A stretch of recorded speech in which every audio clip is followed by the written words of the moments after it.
Okay. We are live. Dr. Gopee, you may start. Yeah, okay. So, namaste to everybody who are about to join on this discussion on this very important uh, topic of caste, centered on the book Caste is Not Hindu, which has been authored by Guruji Sundara Raj, his daughter Aykshya, and Sri Pardip Kukreja. I have read the book, and I can say that it is very well documented, documents stretching back to nearly 400 years, and it sets the clock right in a way, in the sense of being an attempt, and I think a very courageous and a successful attempt at changing the narrative about caste, which has been thrust on the back of Hindus, as if it is the Hindus that invented the caste system. But this is not the case at all. Some discussions have research has been done in India, but nothing, to my mind, to the extent that this book uncovers.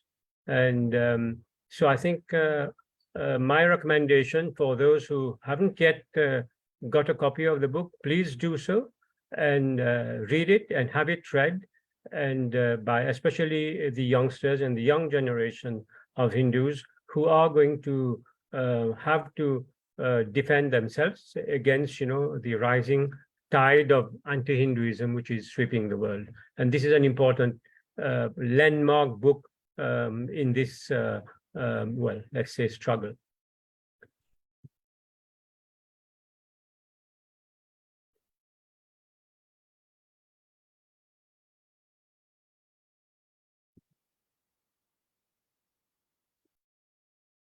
So I think over to Guruji. Thank you so much, Dr. Gopee.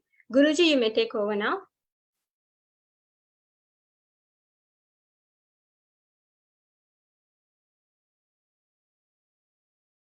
I think you're muted, Guruji. Sorry. Okay. Thank you, first of all, to Dr. Gopee for that introduction. And the important message that you have said on the book, because you have read it and you have reviewed it, and coming from such a person, an esteemed person like you, it is important that the message goes across the world. And also thank you for your time to do this endeavor for the Hindu community of the world, because I think it is important that this message and contained in this book and the narrative that we are talking collectively reaches the minds of the Hindu community, especially. As you said, there's a big anti-Hindu work going on. They should know the facts in reality. Okay, namaskaram, and let's start. Today it's going to be an explosive talk, because we want to go beyond the book to highlight certain things that people have misidentified. That's the right word to say. They have mistaken and they've misidentified the facts, historical facts that are important for them to know. And I would like, before I begin on the slides, I would like to remind everyone that we are quoting real history. This book is a book of history, not of the author's opinion. And we are quoting the time period before Gandhi, before Dr. Ambedkar, and all the late 19th century and 20th century problems that were manipulated or raised in India during the British times. This is pre. This is before. So bear in mind that we are not talking about what happened from the 1900s onwards in India, all the oppression and fighting and riots and a Jati problem and all. Okay, that all happened. We are not denying it, but we are talking why that happened. This book shows why that happened, how the real historical facts were distorted and manipulated. Now, let's go on to the first slide. Okay. Raja Chola is an emperor, a king of the kings from South India, especially Tamil Nadu, and his empire, together with his sons, was from the 3rd to 13th century. It was the longest empire, unbroken empire, to almost 1,000 years. Okay, so this is a very important fact in our history. Everybody has to realize that he's the longest reigning king, and his descendants, together with the whole Chola Empire, spanning India and out of India to Southeast Asia, including Vietnam and Cambodia and all that. So they were ruling and expanding and trade and everything for almost 1,000 years. Now, what was the strength of Raja Chola? This has been missed by a lot of historians. So today we want to highlight this. Okay, there was a merchant trade group, okay, based on 500 jatis. It was called Ainuruvar. Ainuruvar means 500 group, a group of 500, or Aihole. So this is history. This Ainuruvar and Aihole term can be found in the culverts of South India. And this is equal to the Fortune 500 companies today. Okay. In fact, when Ainuruvar existed, Fortune 500 was not there. My personal opinion is that they copied it from the Ainuruvar, because this Ainuruvar provided the finance and capital for the expansion of Raja Chola and his descendants for almost 1,000 years. So the Western colonizers, they studied this and they understood that the real power behind the kings was these trade groups. And such an early time period, there were 500 Jati groups who came together and supported the king, because king provided leadership, but they provided the finance and the know-how and the technology, and they were instrumental in building nagarams or city-states. Okay, so we can go back to Madurai Nagaram. It's called Nagaram, and there were many Nagaram, city-states. So the concept of building a city-state was by the Jati trade groups and supported by the king. And everybody thought the kings built the cities. No, in history, especially our Hindu history, it is clearly mentioned, and in the culverts, Ainuruvar were behind this. So let us go on to the next slide. Okay. Now, why this person? This person is a French missionary who spoke fluent Tamil and who lived in South India.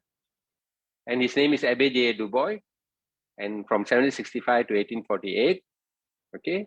He's the first person to translate the Panchatantra from Tamil to the French language. Okay. And we must understand, for him to translate the Panchatantra from Tamil to French language, then his command of the Tamil language was super, excellent, right? If not, you can't translate a book. And he also was instrumental in jotting down everything he saw during that period in South India, South Bharat. So his diary or manuscript that contained day-to-day observations of his time spent in India was later bought by the East India Company for a very hefty sum, because they wanted to know what is the functioning of the Hindu society in South India, right? So he had in his book, the chapters cover from social life to warfare, marriages and everything. That's why it's called Hindu Manners, Customs and Ceremonies. So they were actually very interested in the warfare, how strong the Hindus were. So they bought this manuscript to study it, and later they translated it. So although they bought the manuscript in the year 1832, but they translated and published it somewhere in the 1900s. So it took them more than 70, 80 years, because during this time, they made the author, Ambedkar Du Bois, to rewrite a lot of his observations in the original French language, and only after many revisions did they translate it to English. Now, why Ambedkar Du Bois, I'm saying after the Ainu Rover, is very important to know, the Fortune 500, is if he translated the Panchatantra, then the Panchatantra is a book of political science. It's one of the earliest books in the world on political science, using animal characters, okay, on kingdom, empire, trade, everything. It teaches people how to conduct themselves, especially for kings and kingdoms. So this set the stage, because Ambedkar Du Bois he recorded Varna and Jati in his book as caste in French. Okay, so he set the stage for the usage of the word caste very early. Of course, there were earlier people and all, but they didn't buy their book. The British East India Company bought his book, and then they translated. So the caste word became common usage after this book, right? And why were the British colonizers so interested in the Jati? We must ask this question, okay? And we must think, why were they so interested in Jati? It's got nothing to do with them, and it's a local Indian way of life. It's nothing to do with trade or anything. But the reason being is the 500 Jati trade group was so powerful that they had to break the Jati system, what was practiced, so that the 500 trade group won't exist anymore. And they achieved it. If we look at the history of Tamil Nadu and what has happened over the years, the kings became powerless because their finance was cut off from them by breaking the 500 Jati group. And the Jati problem and the fights between the Jatis that they cleverly manipulated allowed for this to happen. Okay, next slide, please. Let's come to one of the Jatis that everybody says is low Jati, low caste, and there's so many published material on condemning them, right? Parayar. Okay, Parayar is the original term in Tamil language, and in English word that was concorded, it's called Paraya. So Paraya is not a Indic language. It's not a Tamil word. Parayar is the Tamil word. So Pare means hand drum, drums that you hold in your hand. Okay. Up to today, they have rediscovered 135 hand drums in Tamil Nadu by the Parayar community. And this is their profession, their Jati. So we know Pare is hand drum, and this is the Jati, and Parayar are people who play the drums. Then what is the word Paraya come from? Who concocted this word? Very clear, right? You see, now if we say Parayar is a low caste Jati, then what about the traditional drummers in other parts of Bharat? Okay, in Punjab, in Maharashtra, in Kerala, in Telangana, Andhra, Himachal Pradesh. What about them? Because in their own Indian language, they have their own term for these professional drummers, right? But people don't think, oh, they are the professional drummers are all interrelated. Why I say interrelated is we must understand, we must go back to the warfare technique of the Hindu kings and queens, the Hindu empire, north to south, wherever they were, even in Southeast Asia. Their warfare technique is all comes from the same Artha Shastra, or the warfare manual. So They used the elephants, they used the horses, they used the sword, the Valerie or the boomerang. And the common factor in all the kings and queens and their warfare is they had these pariahs, different names in different languages from north to south, because the drum allowed for the different formations. The sound of the drum called them to fight and to retreat. And in a 10,000 men, horses, and elephant battlefield, you can't hear each other's voices. You can only hear the sound of the drum. So we must understand that the pariah community was an important community in the ancient warfare technique of the Hindu kings and queens. So when they broke this community and made them ostracized and out of the society, then they did not provide their service to the kings and the queens. So they made every effort in every angle to cut off the kings and queens financially, and also support system. Everything was broken. And finally, they abolished the whole Hindu kings and queens system. No more. Okay. And India became a republic. Slowly, their power was removed from them. Next slide, please. Now, let's come to a very interesting topic. Just now, we talked about pariah community, and then pariah word that was coined by the British. Okay, it's an English word. It's not an Indian word. It was manipulated of the name of the jati to become a degrading slur word. And that was published repeatedly and written in their books and their dictionaries to make it a bad word and not reflecting the community. We must understand the difference. Okay.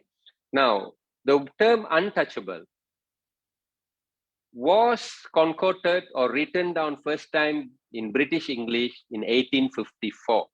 There is recorded history behind this. Nobody can say otherwise. Okay. Untouchable, British English, 1854.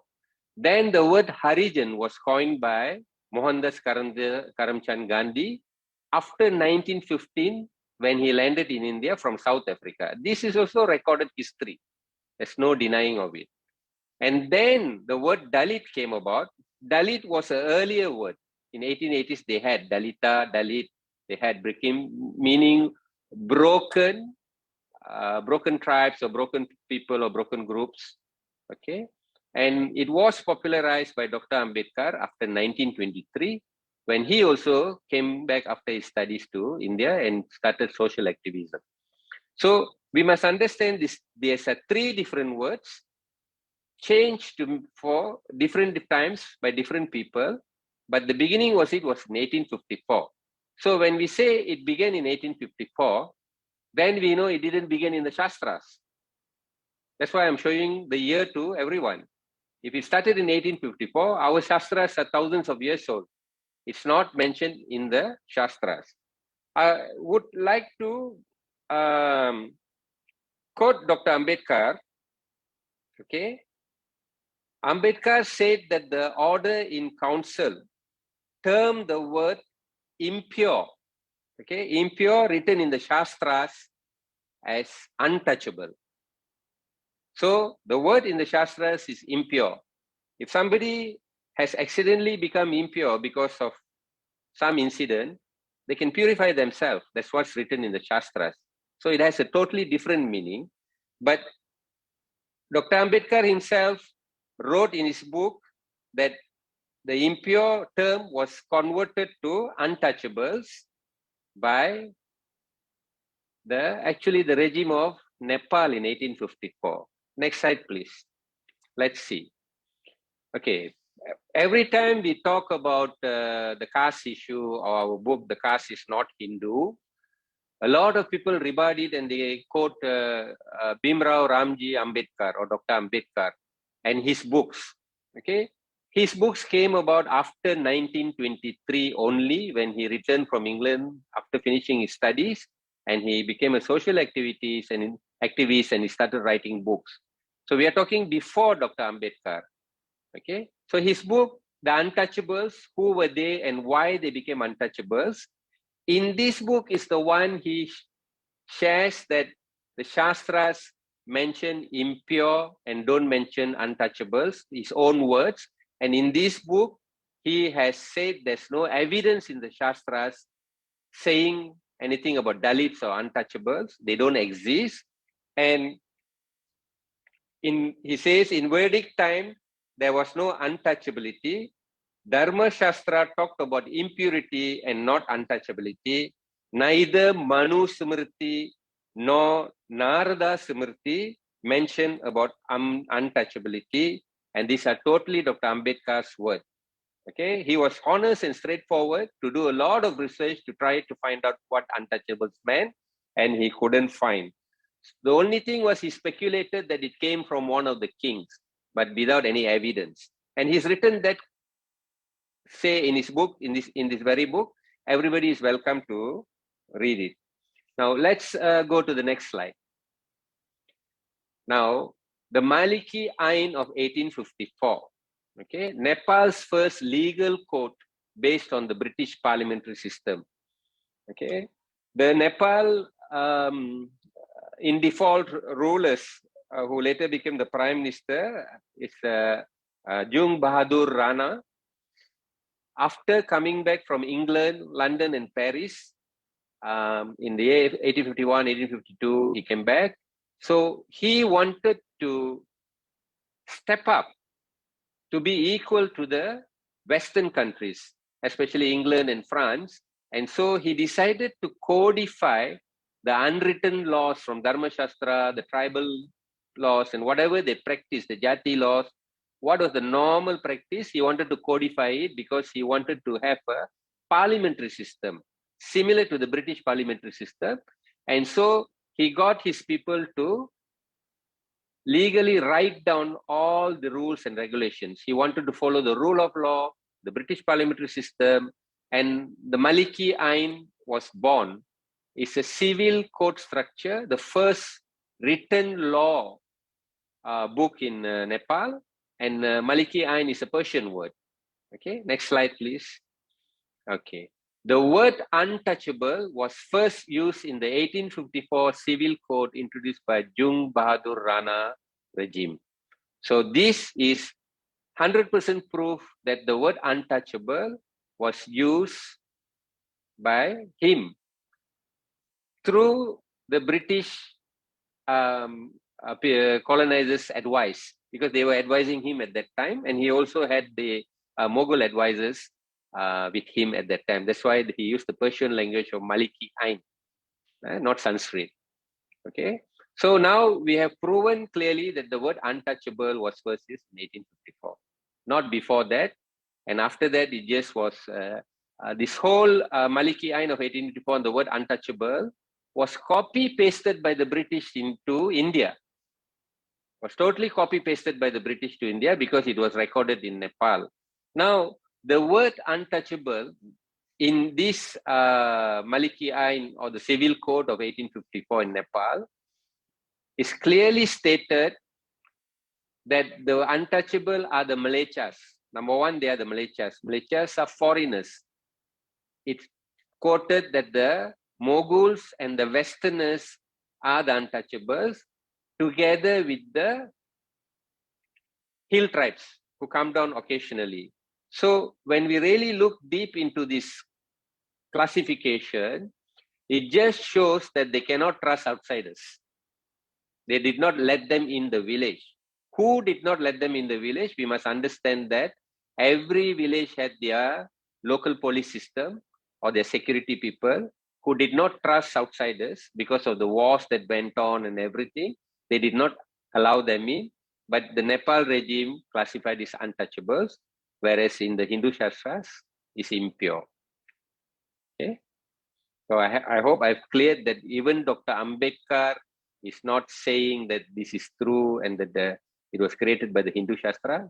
He clearly says it was not created by the Hindu Shastra and there's no evidence, but he cannot pinpoint where he started. So there was a lot of speculation, but we have given the proof that it was started from Nepal because they wanted to codify it with the British advice, and it was copy-pasted in India. Okay, if there's any questions, please. not. I would also like to add that after that happened in 1854 in Nepal, the Census Commission of 1910 in India classified Hindus based on whether they were 100% Hindus or not in 3 categories. They were classified as Hindus, enemies, people who pray to the nature, and tribal depressed class or untouchables. That was introduced in 1910 by the Census Commission. Now, this is clear historical proof that the term untouchable was introduced in 1910 by the British. Okay. Next slide, please. I think before we move on, Dr. Gopi, I think the importance right now of why Guruji had shared this is because we've been getting a lot of messages and comments in our social media that Dr. Ambedkar has proved that, caste system does exist and so forth. We are not denying the oppression. We want to be very clear about it. We're not denying it, but we are trying to, our book entirely speaks about the caste system's construction. How did it come about? How did it originate? Who brought it to India? So a small advice to all the audience, and I hope all of you will become our readers as well. Please do not judge the book by its cover. This is basic. If you want to know more about the history of caste system, please read our book. I urge everyone, including children, if possible, gift it to your children, because I believe that it is written in a simple form so that everyone can understand it clearly. Anything you would like to add, Dr. Gopi? Yes, I think the successive stages leading to the introduction of the terms caste and untouchable are very clearly spelled out in the book, and anybody who reads the book will have a very clear understanding, especially the point that Guruji is making, that the word untouchable does not figure at all in our Shastras. So they are a later invention by the colonizers. And also the point that was made earlier, that which you make in your book, and you have a whole chapter on it, how the Portuguese introduced the term, the word caste is derived from the Portuguese term castas. In fact, this is also described in the book The Wonder That Was India by the historian A.L. Basham, who is an Australian author. He published his book in 1954, and he clearly mentions there that this was introduced by the Portuguese because it was a term that they used in Portugal to describe groups of people. And when they came to India, they couldn't understand the Varna Jati system, and there were so many Jatis, and they weren't clear about the groupings in India. So they just stuck the term, transposed their term castas, which then was later used as caste. So clearly, caste is not of Indian origin, but unfortunately, it has been sort of entrenched in the Indian psyche, and now it is used as transformed as a mark of identity, and unfortunately as a mark of identity which brings about more divisiveness than integration and community living in an integrated fashion, which is what the Varna Jati system is all about. Allow me to add a little bit, Dr. Gopi. You just mentioned a very important word, the word caste was entrenched in the Indian psyche. Now, that is such an important word that you mentioned. And interestingly, what my observations is showing since we started the research here, a lot of that entrenchment of the word caste as an Indian concept is also being propagated by our own people, including the the Indian gurus and swamis, even they have got the belief that caste means jati. So sometimes it just baffles me. Sometimes when I saw some of the Bhagavad Gita translations, when the word varna appears, they translate it as caste. Okay, where the word varna appears, they say caste. Then in certain books, when the word jati appears, they translate that also as caste. So they seem to have been caught into this trap that varna means caste, jati also means caste, and caste is something that appeared in our scriptures. Whereas in the real sense, the varna ashram concept is totally a different concept. The jati concept Guruji mentioned in great detail just now is also a very different concept. But interestingly, I even saw a book a couple of days ago where a certain a guru has mentioned the caste system. You see, even creating terminologies like this, the caste system, and then the person goes to mention that the caste system comes from the varna ashram, and we have got these 4 ashrams there, and so on and so forth. By using that word caste as a translation of the word varna is where I think the root cause of our problem started. So this is something we have to address very, very seriously. Okay, varna ashram is not caste system. The jati concept is not caste system. And if you will look up later, Gopiji, even some of the Bhagavad Gita translations by many renowned people, they have translated the word varna as caste in the Bhagavad Gita, English translation. So this is where I think the root of our problem was. In fact, if not for that kind of translations, we could have probably moved away from this maybe 50, 100 years ago.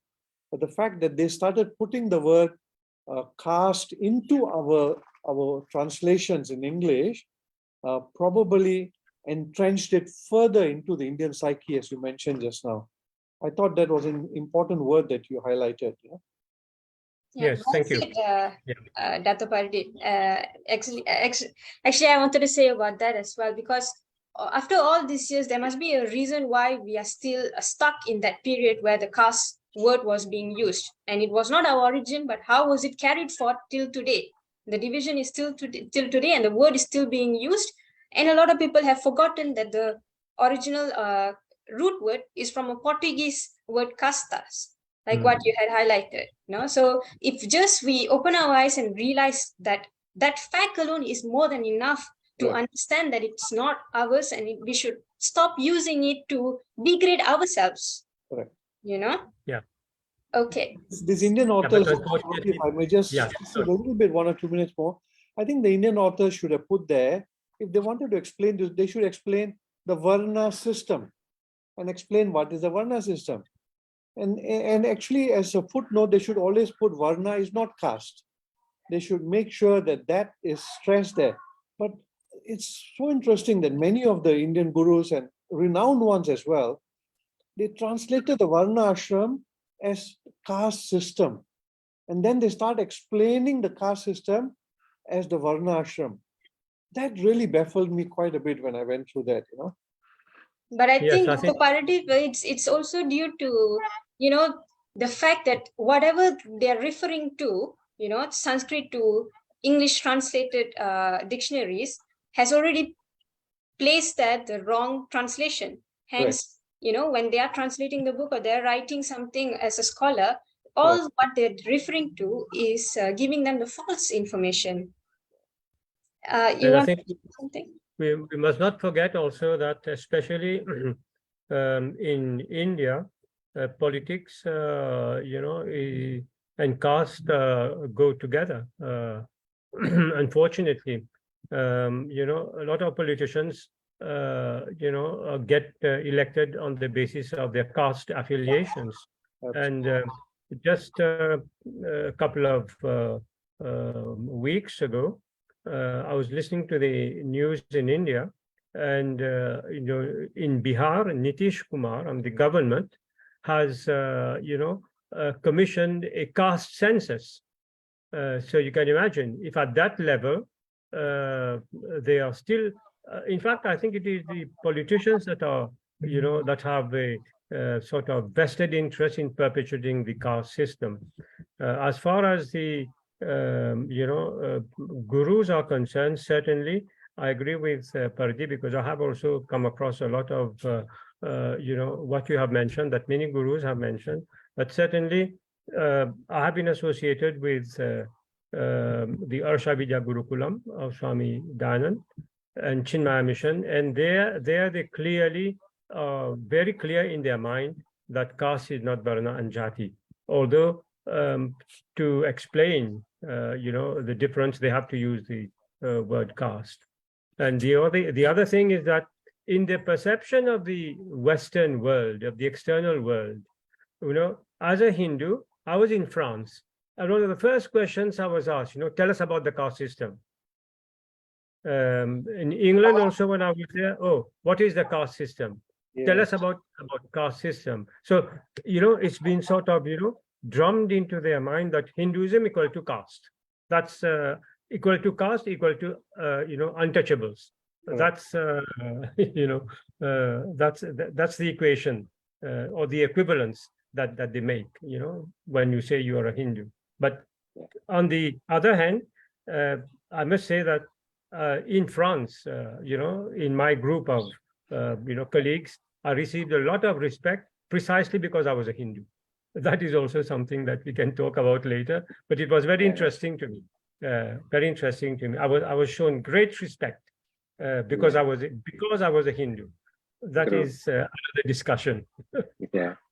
True, Dr. Gopee. The reason being, they are actually very awed and inspired by Hinduism, because we have given yoga, Ayurveda, and mathematics and so many things. But the black mark is the caste system and untouchability, which they have been propagating in their schools to their children. They are teaching it in Europe and England till today, in US and all, into their school children. In I think lower secondary, it's part of their syllabus. So they have a reason for doing that, I believe, is because if they show that the Hindu religion is a very discriminative and bigotry kind of religion, then their people won't, try to learn anything about it, so that they will remain in their own religion. So it's the people behind it are the organization, the institutions who want to portray Hinduism and all other religions as a bad thing, and so they can make their people still believe in their own original religion that they think so, right? But this is breaking. This is breaking because of the soft power of Hindu studies and scriptures. Yoga has made tremendous inroads into the whole world, and followed by Ayurveda. And they are seriously, I think there are about 14 universities in Europe that teach Sanskrit at the university level. Also in England, there's a lot of primary schools they are teaching Sanskrit now. So naturally, the people who start learning Sanskrit in the Western world, then they come to India to learn further. So there is both the positive and negative effect.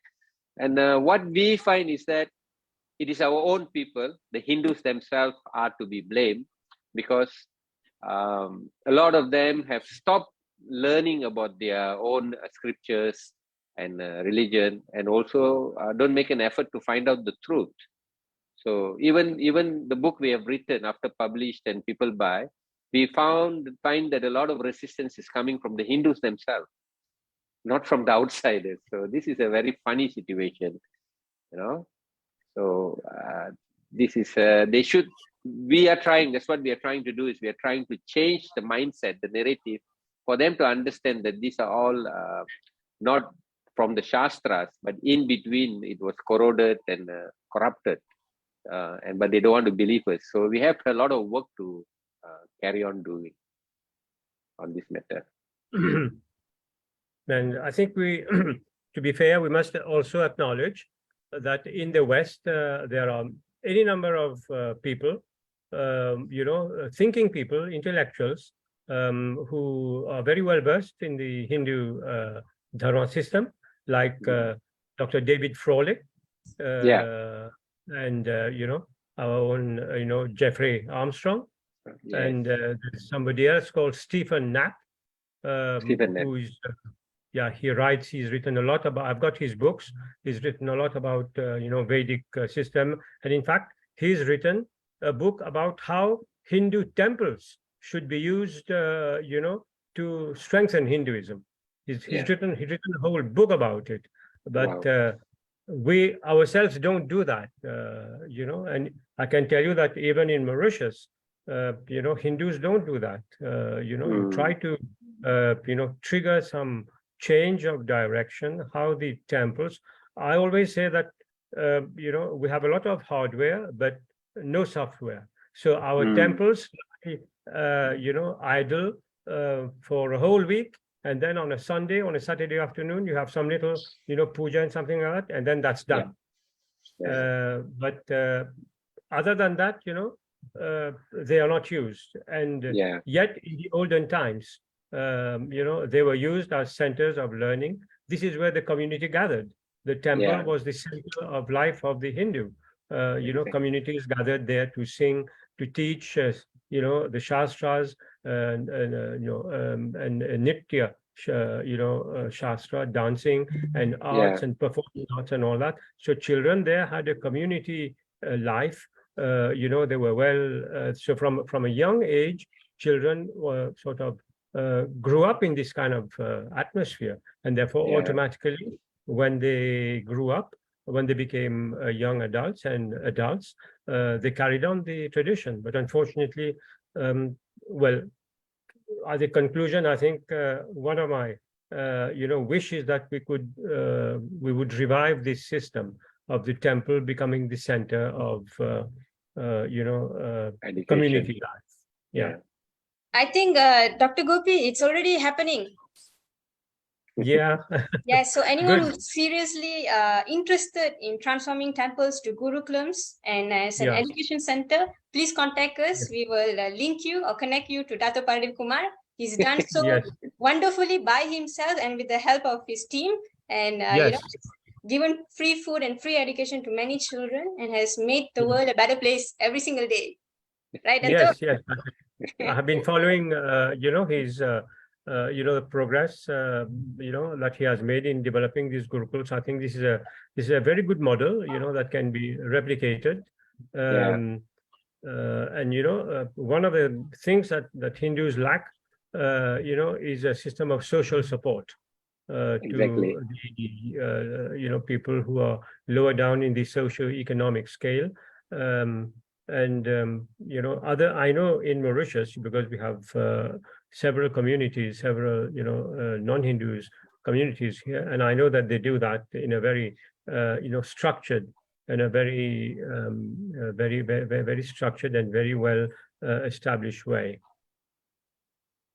Okay, so I think we can move on with Guruji if we. Okay. Let's just summarize some of the problems. We have a little bit of time. Yes. Okay. The core problem, what is the meaning of caste? What is the meaning of varna? What is the meaning of jati? As Pardip ji just now mentioned, these are all words we can clearly see. Caste is in English. Casta is in Portuguese and Spanish. Varna is in Sanskrit. Jati is in Sanskrit. So how can they have the same meaning? We have to think. Everybody has common sense, but people forget. People believe the narration of the colonizers and equate all the words as meaning the same, but they don't mean the same. Okay, in our book, we have given clear, simplified one-line definitions to give an exact core meaning to each of these words. So by reading this book, everybody will have a clear understanding. Caste comes from casta, the Portuguese and Spanish word, meaning somebody born and in a blood-based lineage. Okay, so it's like the son of a king is able to become a king. Son of a servant has to be a servant, and there's no way they can interchange. Whereas Varna is very fluid, because once you have learned something, then you can become whatever you profess to be. There's no strict blood-based thing in here. It's only on your own merit. So we have Buddha, who was a Kshatriya, who became a Brahmana, and we have Valmiki, and so many, Vyasa Muni, and so many other examples that people choose to ignore. Although the facts are in front of the eyes, they choose to ignore. And we found that a lot of them keep on, if something is written in the internet on the caste and varna, they just read it and copy paste and give us the same answers and same question. So we can narrow down to about 10 to 15 questions only, and it's repeated all the time. And they don't want to go beyond their own misunderstanding to learn the true meaning. And then only once they learn the true meaning only, they will understand that, oh, okay, this is what it means. I thought it means the same. So the mistake is theirs, right? For not finding out what it exactly means. And it's two different languages. How can they mean the same? Okay, next slide, please.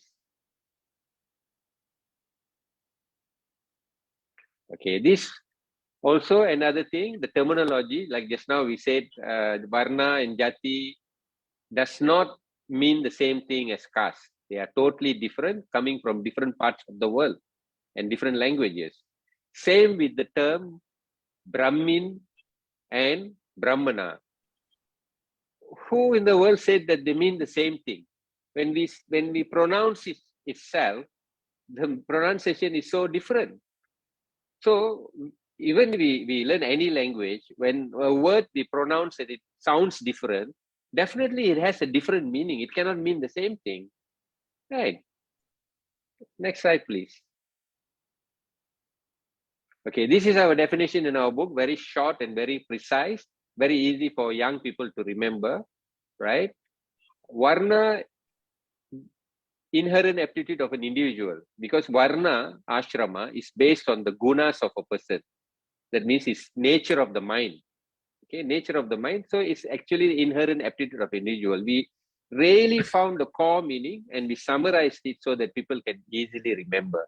And jati, okay, a lot of people will say, no, jati means ethnicity, race and all. If jati means all that, then how can the Ainuruvar be termed as the 500 trade group? Okay, if jati means ethnicity and race, how can the Ainuruvar that is written in the culverts in South India mean the 500 merchant trade group? So jati is occupational group. And like we said earlier, caste is social order of the Portuguese and Spanish based on blood lineage. So we can see that these three things are totally different. How can they be the same? And why do our people keep on repeating it's the same? It's not the same. Drop the usage of the word caste. Use varna and jati, and then you will come to, it'll be very surprising. The people who uses caste, if they drop it and they use the term varna and jati, there's no problem at all. Their mind, they snap out of their colonial mentality and they find, hey, oh, this means something else, And please, the whole world, especially Hindus, a lot of them know, the older generation know jati. Nobody knows varna actually, unless those who study Sanskrit. It's not used colloquially. Varna is not used colloquially. Only jati is used because it comes from the profession and they remember, oh, my father was this because he did this, all that. So drop the word caste. Next slide, please.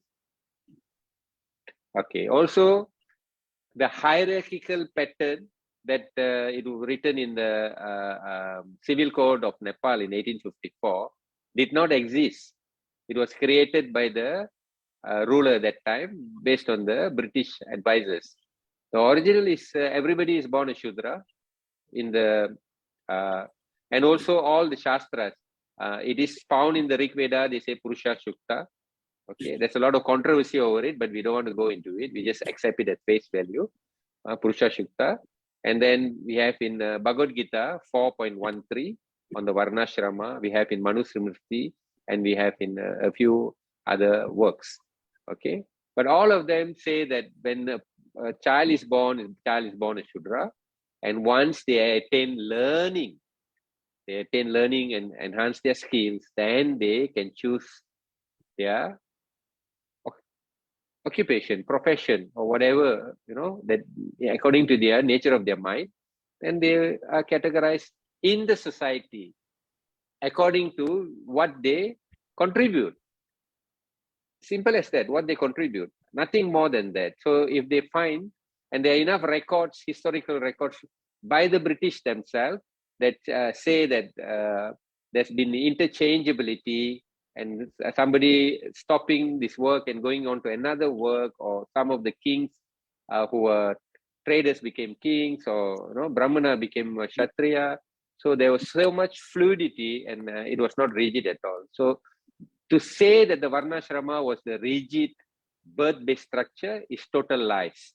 It's total lies manipulated to equate the caste system. It's not part of the Hindu Shastra or scriptures. Next slide, please.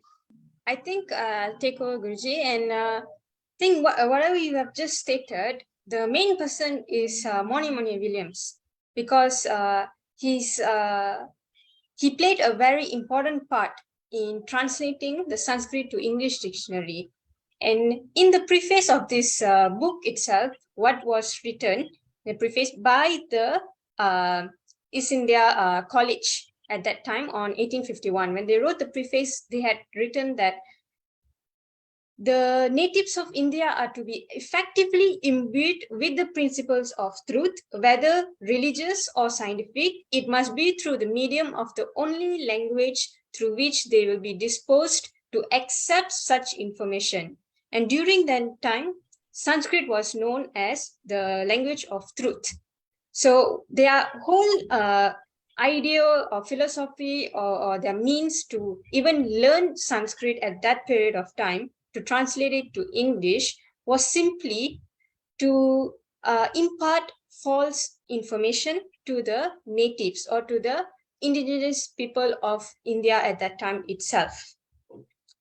So he played a very important part in doing so, and people have to realize that not all the books that is written or translated to English, especially in the languages of Sanskrit and our own language, Tamil, Telugu, Malayalam, anything, when it's translated to English, I urge all of you to please look again, once again, if it's done by the British or Western academics or by the Indians themselves, because there's a lot of information that gets mistranslated and also gets confused, because not when they came over to India itself, the British had already looked or were viewing India from their own perspective. They had the caste system. Early on, we had stated we have Varnashrama, and Varnashrama does not mean caste, but they had denoted, and also their lens at that time could only fit all this Varnashrama, Jati into their own understanding. So they had imparted all this information in the false narrative in order to simply understand it in their own way. Hence, the best thing we can do is actually to stop using all these Sanskrit to English dictionaries by Moni Williams and so forth, and try to impart the right knowledge.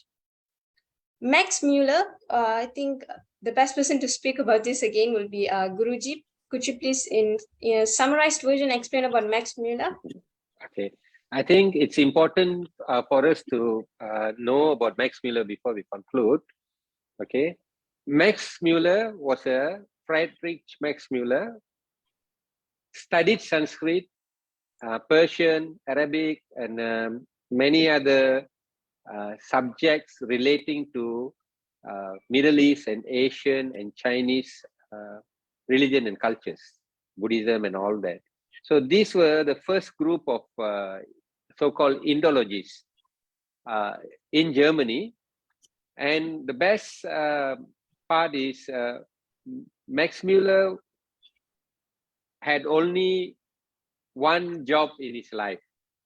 He only applied for one job and he got the job, and he remained in that job until the end of his days. He was hired by the East India Company. Now, this is very important because again and again, when we talk about this subject, we'll always highlight this. Why did the East India Company, the first corporate company, the first corporation in the world that colonized many parts, especially India, for the sake of accumulating wealth, okay, trade and wealth, hire an Indologist? That should be our first question, right? And they paid him good salary, good wages to edit. His work was not to translate, his work was to edit. So he edited a total of 50 books. It's called the Sacred Books of the East. Of course, one or two was his own personal translation, and the others, about 40 over books, if I'm not wrong, about 47 books, were by other Indologists and Orientalists in England and Europe at that time. And he was in charge of editing each of the book, that 50 books, so that he can give them the same meaning, understanding, and flair. And this was not a task given by any country or government to the East India Company or to Max Muller. It was their own personal agenda, because what they wanted to do was they wanted to interpolate the scriptures from the original. Now, we must go back to Abbé J. Du Bois on Hindu manners, customs, and ceremonies, where he was asked to rewrite the original manuscript in French language many times over a span of 20, 30 years to get to the right model or meaning that the East India Company wanted. So that was earlier than Max Muller. He was hired later. So he also had the same job. He had to interpolate by editing what they wanted to portray in the Shastras. So by that, they inadvertently or purposefully, I wouldn't say inadvertently, purposefully, they added degrading translations from what it really means, because we have proof of that. Okay, so what Sanskrit words mean, the exact real true meaning, and what they've written in their book is all wrong, you know. So, but then this Sacred Books of the East, the 50-volume set, is found today over last 200 years since they published it in all the reference section of the academia on the and the Indology department. So anybody who wants to academic person who wants to study about Asian scriptures, Hinduism, Taoism, Quran, and everything, they will refer. So because this has become a precedent, they will refer to these books and then write their book. So what happens is that their book copies mirrors the Sacred Books of the East, the 50-volume set of English translations. So this is how, and together with these books, they will use the Monier Williams' newest published dictionary to make sure that the Sanskrit words carry the same meaning. So they refer back to this book. So, and then whatever the meanings given in this dictionary is the one that is written in their book. So the repetition, we can see how the wrong narrative is repeated for more than 200 years. So this is, we have to understand that the rot started from the beginning and not now. So we are fighting against all this. I think we are running out of time. We go to the few words that we are not supposed to use. Yes, definitely. The slides, please. Yes. Aykshya, I'll leave it up to you. I was going to leave it up to Dato Pardip. Okay. Dato, can you? Aykshya, please go ahead. Okay, Dato, sure. Okay, so these are the two words that we want everyone to stop using because it is not right. Firstly, the word Brahmin does not exist in Sanskrit. It's a crude language and it is not the right definition also. It doesn't hold any proper definition. There is, at the moment in Sanskrit to English dictionary, you can see the word Brahmin and the meaning would be higher class or higher caste. Okay, so instead of that, please use the right word, which is Brahmana, and educate the world on the difference. Caste, please, if anyone asks you what caste do you belong to, ask them once again, do you want to know my Varna or Jati? Do not reply to the question caste.